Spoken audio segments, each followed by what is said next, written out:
La princesa y los tres animalitos en el bosque encantado. Había una vez una princesa llamada Melody, que vivía en un hermoso castillo en medio de un frondoso bosque. Melody era conocida por su bondad y su amor por los animales. Un día, mientras paseaba por el bosque, se encontró con tres animales muy especiales. Un hermoso conejo llamado Oliver, un fuerte tigre blanco bebé llamado Max y un dulce perrito llamado Toto.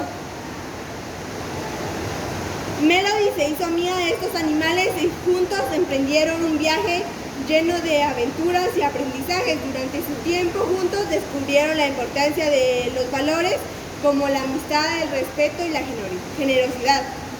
Oliver, el conejo hermoso, les enseñó a valorar el conocimiento y a ser curiosos sobre el mundo que los rodeaba.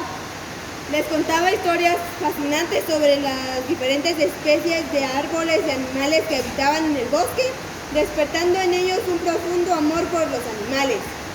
Max, el fuerte tigre bebé, les enseñó la importancia de ser valientes y enfrentar los desafíos con determinación.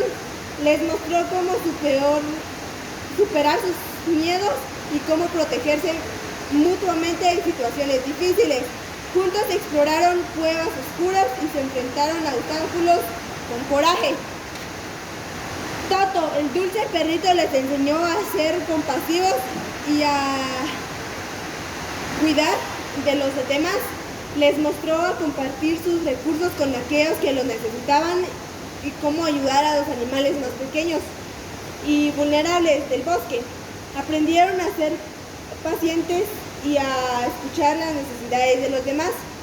A medida que el tiempo pasaba, Melody y los tres animales se volvieron inseparables.